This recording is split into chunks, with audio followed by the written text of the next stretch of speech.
afternoon. How are you doing today? I'm doing fine. How you doing today, man? Good. Thank you.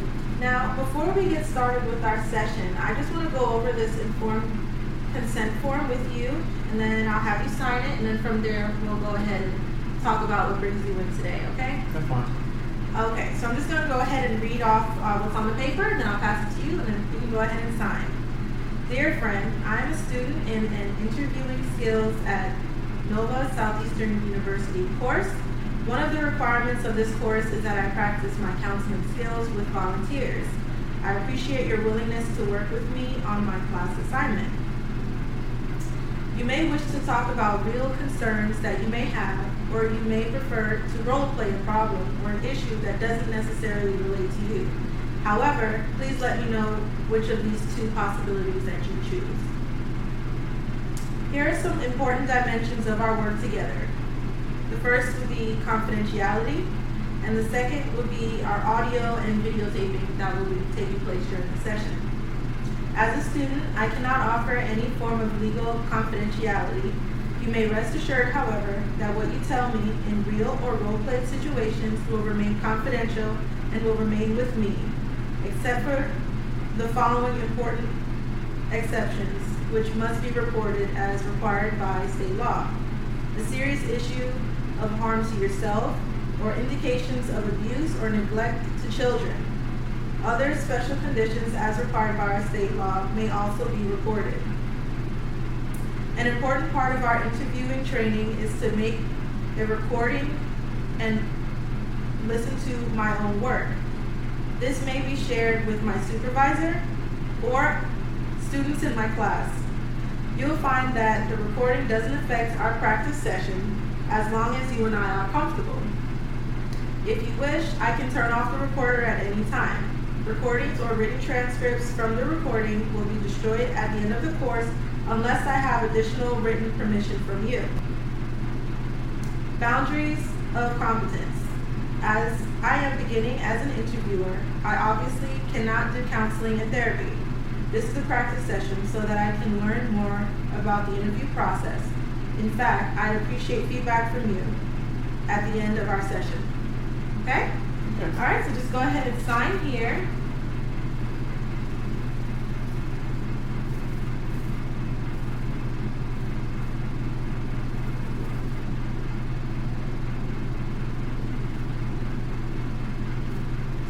Awesome, thank you so much.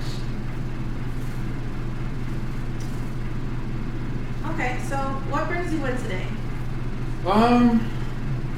For the past 3 years, I think I've been having I call it a slight problem, but people around me have told me that it's been a big problem. So I've been told to come to a therapist, and I just wanted to see if you could give me some, words of encouragement or just a better way of me coping with recent life stress I've had.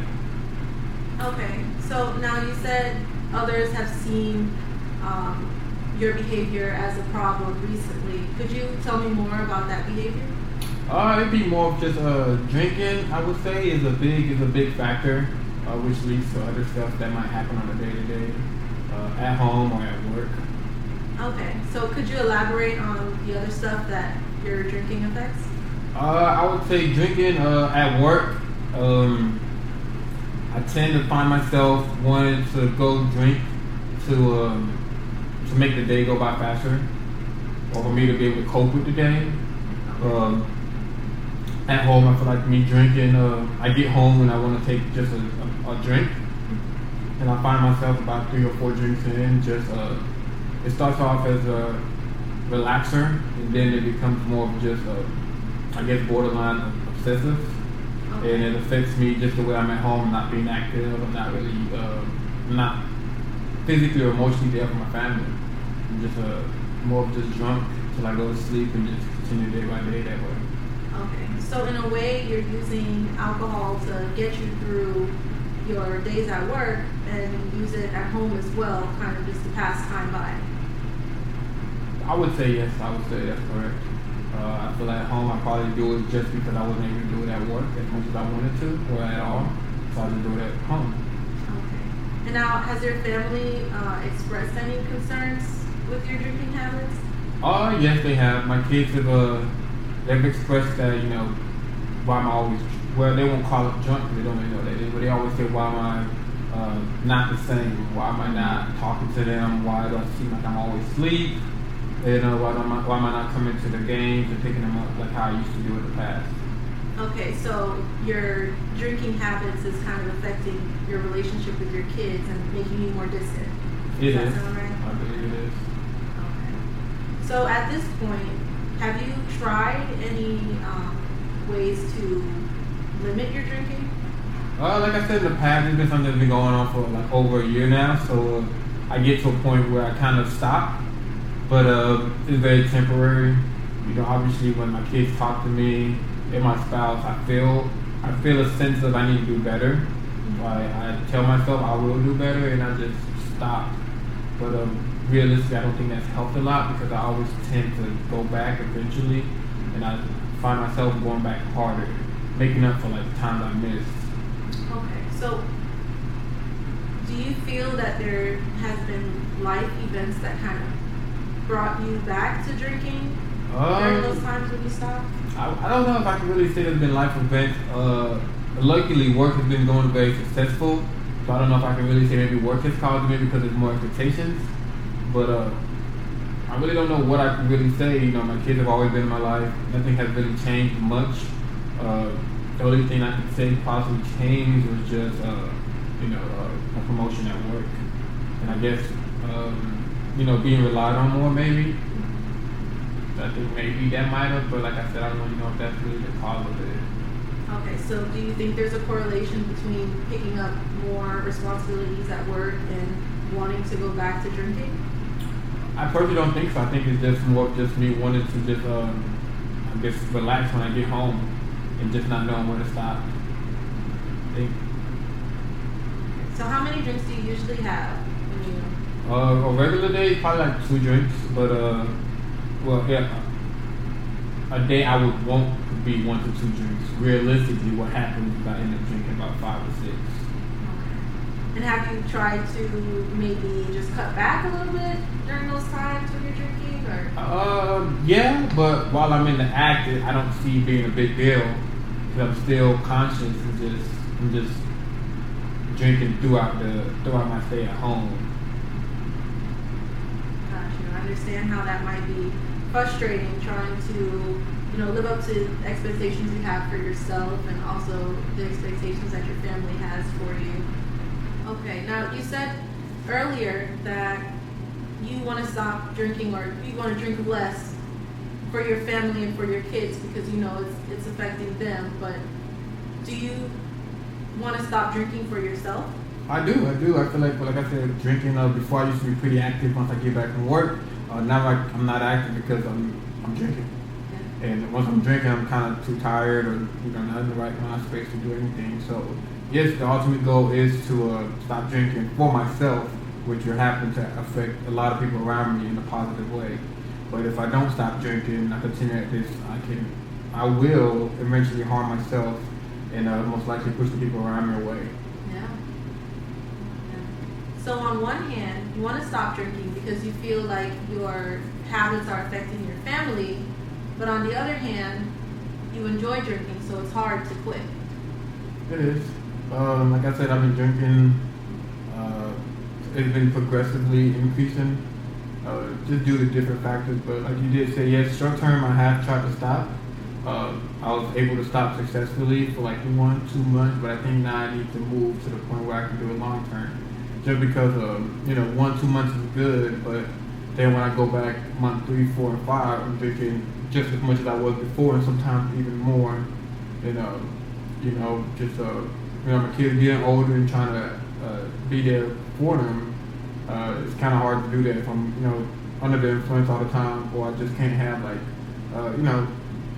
full conversations with them. So that's kind of where I sit now. Getting to the point where now I'm possibly about to move, so I can't say that's possibly maybe a stressor. Just thinking about the financial hold and just the burden and trying to restart a whole new life in a new location also affects me from time to time. I won't correlate that to me drinking, but I do feel like that has probably added to my drinking. Like I said, because even before I was supposed to move, I was already drinking. So you feel like stressors like moving could be one of the reasons why you want to drink more, but it's not necessarily the full reason what's making you want to drink more. I can agree to that. Sometimes typically if I am already drinking, just when I'm thinking about like life situations and stuff, if I do come across stuff like that, I tend to just be like, okay, as I'm trying to focus, as I'm trying to narrow those solutions, I find myself drinking more. So I would say maybe the time I'm spending processing stuff, that's why I'm using that opportunity to drink more. Or maybe it could just be because I'm stressed out from that situation, I don't know what to expect. Maybe that's why I'm drinking more. Okay. And that must be frustrating, trying to figure out what's causing your drinking, but you can't really put... That's kind of where I sit at now, just trying to get a control of it. And I guess the best way to get control is know what's causing it. And once I get that, I can try to mitigate as much as I can to potentially stop, or at least drink occasionally, which is obviously controlled. Okay, so you said you want to get to the root of your problem, kind of? You want to figure out when this drinking problem started? Is that what you're saying? That is correct. Okay, so when did you start drinking heavily? Or when did you notice that you were drinking more than usual? Well, I've been drinking since I was 17, so drinking is not new to me at all. I've been drinking since I was 17. In college, I realized I started drinking way more, but that was more of what would I call it? It was more for leisure, but I was drinking a lot more. But obviously at a young age, I could tolerate a lot more. Or now this is 10 years later, I'm still drinking at that same level and sometimes even more. And just because of where I am in life, I know like that's not responsible. And all my responsibilities at work and at home plays a big factor. So, like I was saying, I can't pinpoint when I started drinking as heavy, but I will say I've been drinking since a very young age. So I've been accustomed to it. And there are moments where I might drink more. Like I said, I'm getting ready to move. I think I might catch myself drinking more often, but sometimes at work when there's a big project, I might find myself drinking more. Or at home, financial problems, I might find myself. So it's different points in life where I drink more, but overall I still drink a lot in general. Okay. And where do you usually drink? Is it usually at home, at bars, or social settings? Most of the time it's at home, just because I know how much I do drink. I try to prevent myself from being outside and drinking and putting myself and somebody else in harm. But from time to time, I might go out to have a few drinks with the guys. And once I'm at number 2 or 3, I typically stop just because I'm typically about 40 minutes from home. So luckily I have the conscience to know I don't want to put myself or nobody else at harm. Yeah, I agree. That's very responsible of you. I think not only are you thinking about yourself and keeping yourself safe, but others, potentially drinking and driving, and so I do want to commend you for that. That is very good. Yeah, so like I said, I typically would do that, then come home, and once I get home, kind of like in my living room, I just, give me a water and just give me another cup, because I'm still awake, and I just start drinking, and then I slowly realize, like, if I'm watching the game or watching the shows, I'm just pouring more and more. And I think by the time it catches up to my body, it's a little too late. And then I realize like I'm a little bit above where I want to be at. Okay, so I think what we can do there, because what you're saying is sometimes once you start drinking, it's hard for you to stop. That's true. So I think maybe what we can do here is establish like a little goal. Okay. And you can tell me how this sounds to you, if it's something you can see yourself doing. Because what we want to do here is we want to work together to come up with a goal that would work best for you in your specific situation. So maybe you can set a timer between drinks. If you have one drink and you're watching your game and you're doing all your stuff, and maybe set the timer for 30 minutes or so, and you can't have that second drink until that timer goes off. Okay. I think that might help me, because overall, if you say 30 minutes, the time I'm using to do whatever I'm doing, realistically, I can't drink that much. And then hopefully during that time where that time is going off, my body can actually catch up to the alcohol, and then I can realize like, okay, maybe this is good enough for me to still remain functionable.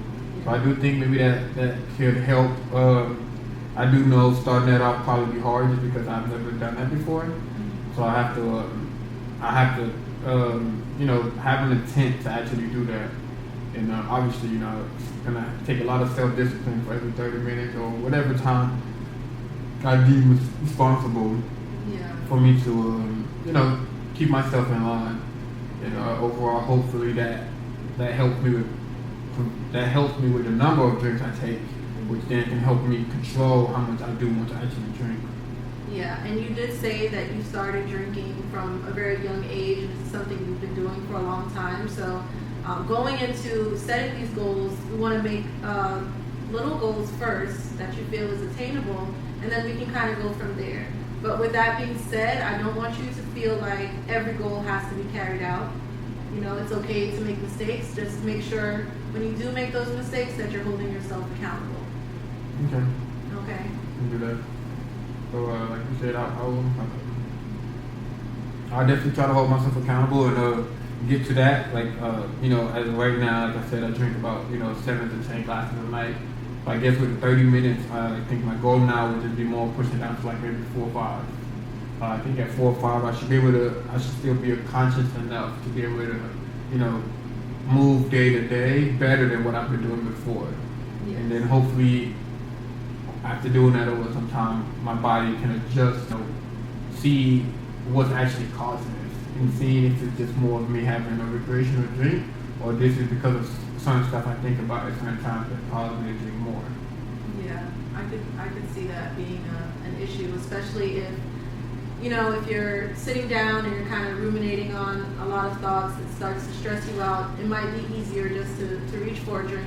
And that's why I want to go ahead and talk about self-care. And I actually have this nice little self-care wheel. Let me go ahead and grab it off the table for you. So I'm going to pass this to you in a second. I just kind of want to explain what we're doing here. So on this wheel, we have about 6 different focal points, and that's whether it's physical, psychological, emotional, spiritual, personal, professional aspects of your life. Now, when you move down into the wheel, then it kind of goes on to explain, smaller components of whatever bracket that we're talking about. So, for instance, I'm going to talk about physical. So it says safe housing,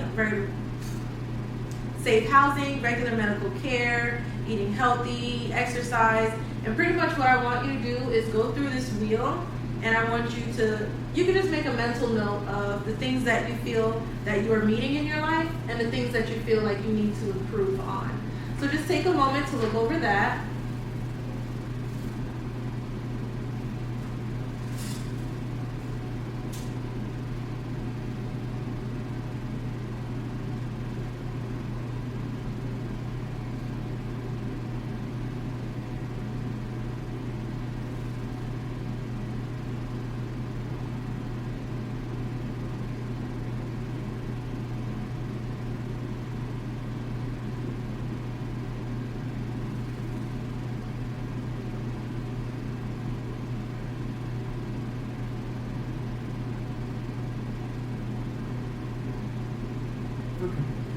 Yeah, okay.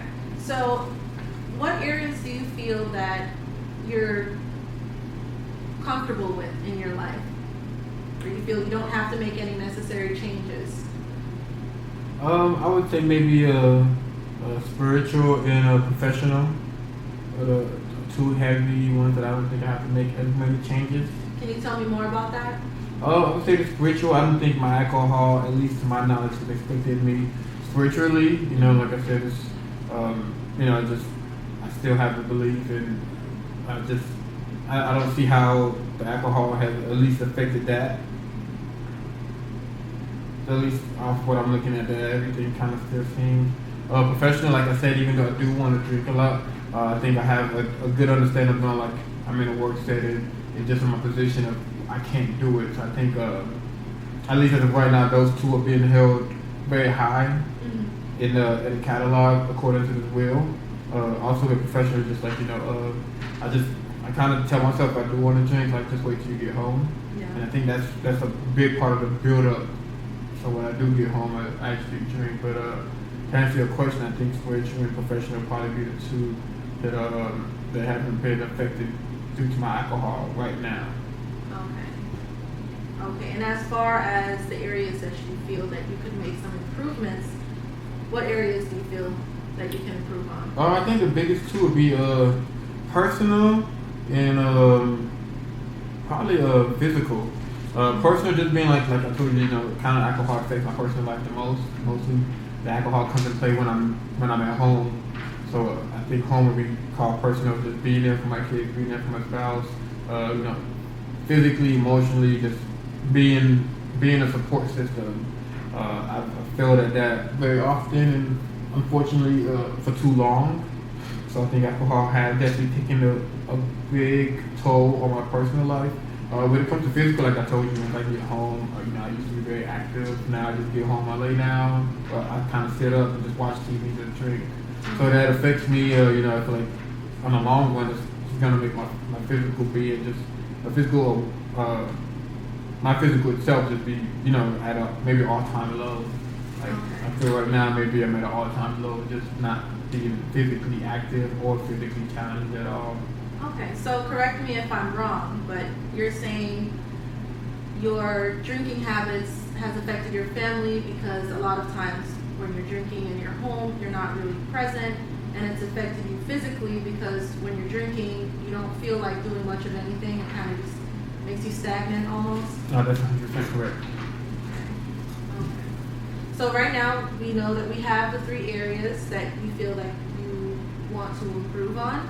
So along with the goals that we set earlier, I also want you to take home this self-care wheel and put it somewhere that you can easily see it, maybe on the wall or on the fridge. And just every day, I want you to make small tweaks to your daily habits to really try to knock some things off that wheel. Okay? Okay, I can definitely do that. I think I actually put it by my liquor stash. That would be a great idea. At least when I go over there, I can see this, and then that kind of gives me that reminder for that 30 minutes that we talked about. Yeah. And then at least, keep not taking a bottle with me might help. I think me having accessibility to it I won't call it help, but helps me while drinking because it's easier for me to just pull up. But if I put this beside my table, my counter, and I leave the bottle there, every time I do come back, I can automatically remember this. I do think this can play a big factor. Controlling, I guess, or giving me a sense of reminding me. Yeah. I think that's honestly a great idea. Definitely goes hand in hand with our goal, the 30-minute goal that we spoke of. And I just want to kind of go ahead and summarize, what we spoke about and what you're going to be working on, at least until the next session that we have. Okay. So. You remember that, we're going to implement that 30-minute window between drinks. I do remember that. Okay, and then we're also going to always refer back to that self-care wheel when you're home. I will. Okay, is there anything else that you feel like you want to really hone in on before next appointment? No, like I said, I will definitely, take that into matters when I get home. I'm going to talk to my spouse about it too. Because I feel like she'd be able to help me and keep me accountable to it, and at least give me a sense of purpose of why I'm doing this. And like we said, the next appointment, like we said, the short-term goal. So we're just gonna try to see how the 30 minutes is affecting me. Then hopefully by the time I see you next, I can I'm having better luck with the time. Yeah. And then maybe hopefully we can add another goal to it. And just keep it as it is. I'm still motivated to do it. And hopefully eventually it's just not a problem anymore. Yeah, most definitely. I feel like it's something that we can definitely work towards. And as always, it's a pleasure seeing you today, Mr. Akintoye.